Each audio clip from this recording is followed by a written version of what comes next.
What's going on, guys? It's Jimmy here. Welcome to our daily show where we discuss everything you need to know about and what's happening here in our country on a daily basis. We got some big news, actually, some really good news for Social Security and Medicare in this video. And also, we have some very big news from Senator Joe Manchin, a Democrat. Some people would say he's a Republican. He's a centrist, and I'll give you some information on that. We're going to have some big news from Kevin McCarthy in this video. He's the Speaker of the House of Representatives. Some good news from him and the Republicans on in this video as well. Remember, there's a lot of Republicans that have been urging for cuts to Social Security and Medicare. I'll give you an update on that directly from him in this video as well. So yeah, there'll be a lot in this video. So if you've been following my channel, if you're subscribed, you've been keeping up to date with all of this.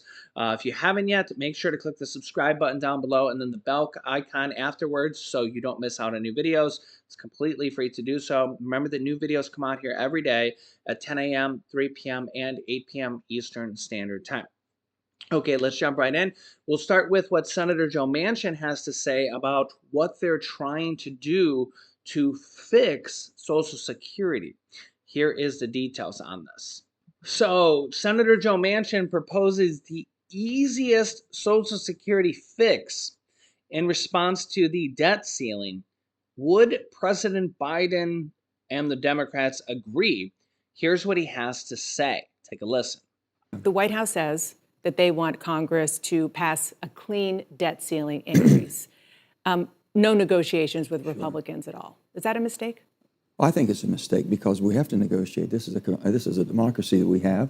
We have a two-party system, if you will, and we should be able to talk and find out where our differences are. And if they're irreconcilable, then you have to move on from there and let the people make their decisions.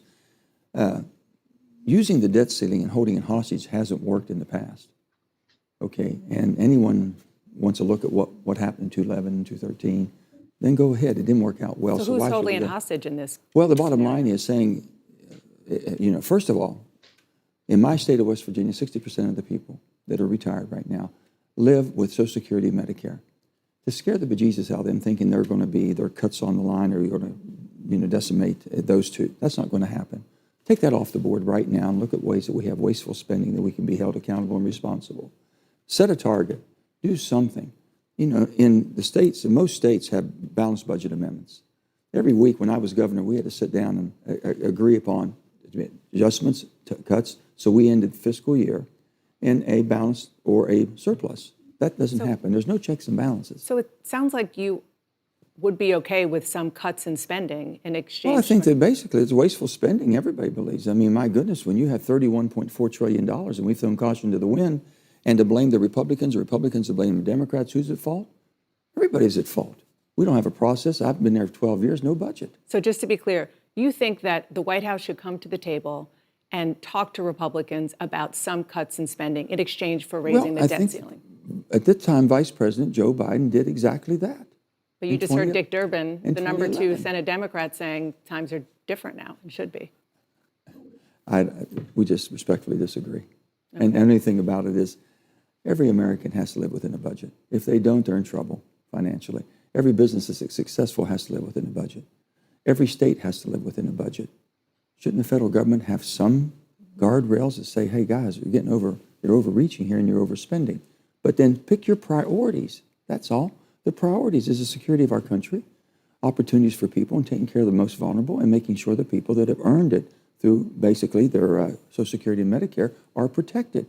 Then talk and look at the ways. Well, let's talk about Social Security and Medicare. As part of these negotiations over the debt ceiling, you are suggesting a new committee to come up with ways to make Medicare and Social Security more financially stable. I want to be clear there. Are you talking about any cuts to benefits? No cuts to anybody that's receiving their benefits, no adjustments to that. They've earned it. They've paid into it. Take that off the table, but everyone's using that as a leverage. Receiving their benefits now or at... You want to look at everything humanly Is it now possible. Or the future? Well, you have to look at people that basically, where are they in their working age? What's going on here? But the bottom line is Social Security and Medicare basically is running out of cash because we stop at a certain level when people pay into FICA. So you're open to cuts in benefits for future I'm recipients? open to basically raising the easiest and quickest thing we can do is raise the cap. Everybody says, oh, that's a tax Raise the increase. age? No, forget the age. Okay. At 150, I think it's 154,000, you quit paying. So if you're getting a see, that paycheck, cap. now in West Virginia, in a state like mine, that the median income is much lower than that, they're paying 100% of the tax. In wealthier areas, they're paying a very small percentage of that tax. Your colleague, Bernie Sanders, tweeted, the last thing we need is another commission to propose cuts to Social Security and Medicare. I agree with him. Bernie and I agree on that. You don't need a committee to look at cuts, and that's what they're using and weaponizing it. Can't you look and find out in government where you can be more efficient, more basically prudent with the taxpayers' money, and quit wasting it, don't you think? And we all talk about waste, fraud, and abuse. That's an easy thing to do, but no one looks at it. Will you work with your bipartisan friends on I work with everybody. I work with to anybody. create this commission? No, I'm not saying to create another commission, but don't you think if Kevin McCarthy comes in and says, listen, this is out of control, they sit down, negotiate, and the White House says, okay, what's your recommendations? Could we put basically something on the floor that we'll get to vote on it? Let the people decide and see if we're willing to basically get our house in order. Okay, so let me know your thoughts there and what Senator Joe Manchin had to say. In fact, what he's saying there is the easiest proposal, what he thinks could pass to fix Social Security, or one of the fixes to fix Social Security, and is actually raising the taxes on high income earners. So in 2022, it was $147,000. And in 2023, it's $160,000, the income cap that people stop paying Social Security taxes on, the wages that you would pay it on. So basically, in 2023, if you make over $160,000, you no longer pay into Social Security. Okay. The reason for this is because that's the maximum that you can make for Social Security for the year. That's the maximum amount you would pay into Social Security for the year, and thus you would earn the maximum amount of Social Security for that year.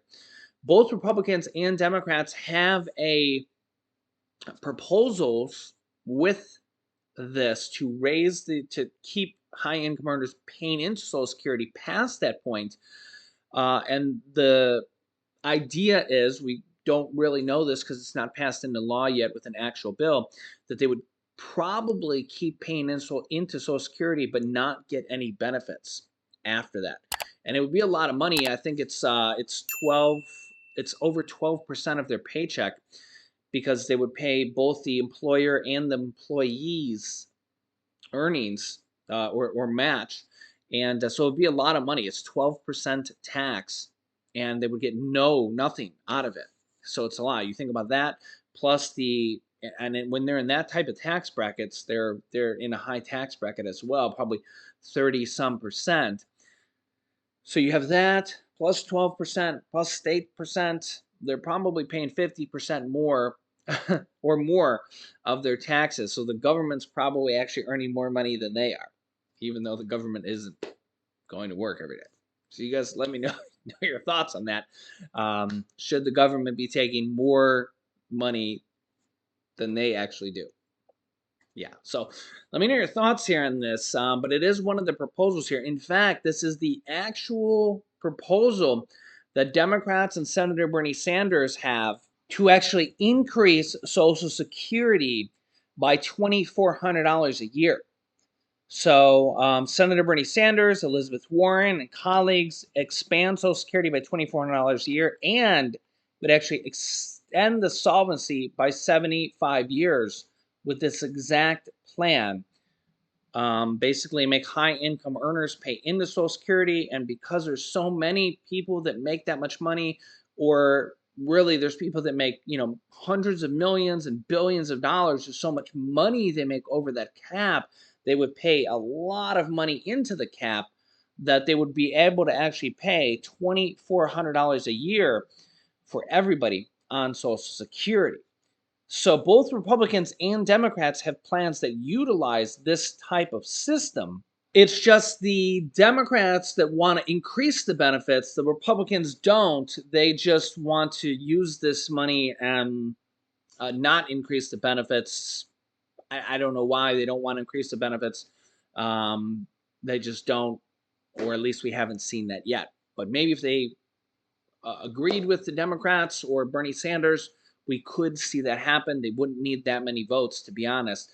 Um, just a few votes in the House and a few votes in the Senate, and that $2,400 raise could pass. Both Republicans and Democrats actually agree with raising the income tax on the wealthy. So we'll see if something like this can pass. I'll keep you up to date.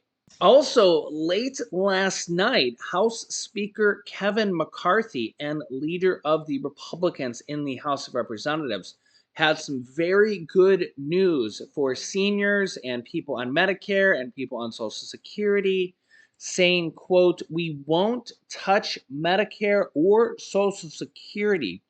Here was his exact quote and exactly what he said. Speaker Kevin McCarthy, leader of the House of Representatives and the Republicans in the House, said on Thursday that House Republicans will not target Medicare or Social Security in their negotiations over the debt ceiling.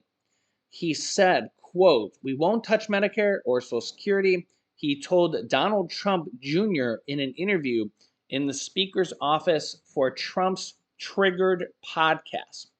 The remarks come as some House Republicans have been eyeing entitlement programs as a potential target for trimming down federal spending, after vowing to tie an increase in the debt limit to spending cuts.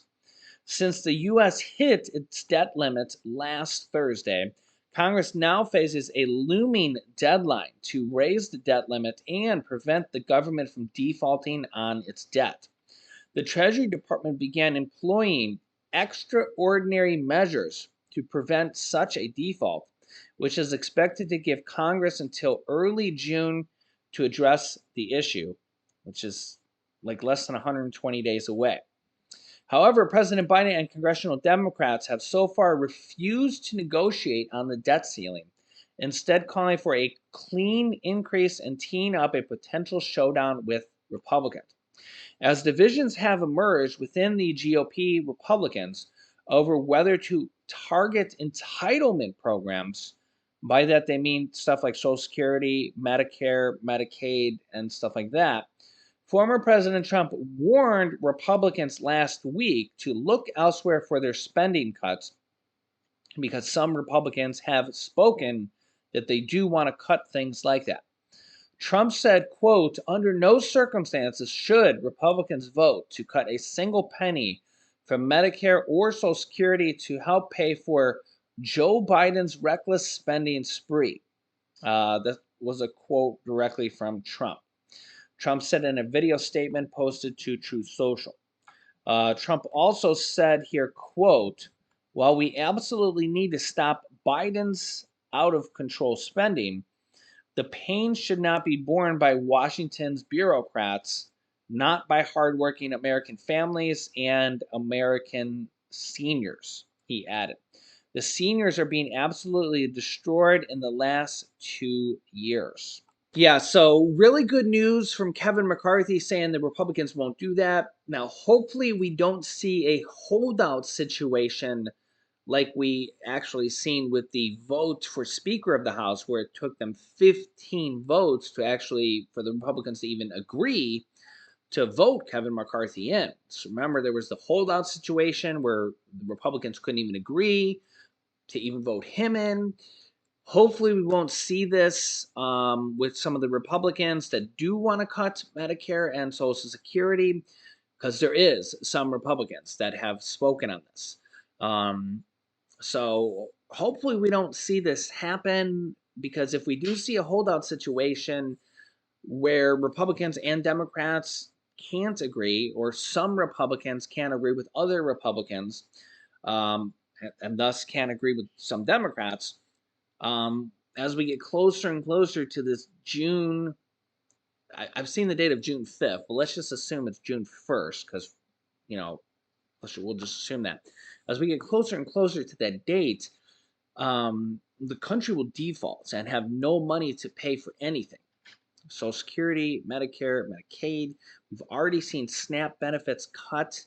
The extra SNAP bonus benefits are no longer happening after February. And the, if the country runs out of money, they can't borrow any more money, they can't print any more money, we will see tragic consequences. So let me know your thoughts here in the comments, and I will keep you up to date here. If you appreciate these videos, if you find them helpful, don't forget to hit the like button for us. And if you haven't yet, make sure to subscribe down below. Click the subscribe button and then the bell icon so you don't miss out on new videos. It's completely free to do so. New videos come out here every day at 10 a.m., 3 p.m., and 8 p.m. Eastern Standard Time. And I'll keep you up to date here with everything going on here in our country on a daily basis. Here's some videos you can watch next. Here is a video about new IRS policy that could mean more money for you. And here is a video about new $2,000 checks just announced. So click on one of those videos next. Thanks for watching, guys, and I'll see you in the next video.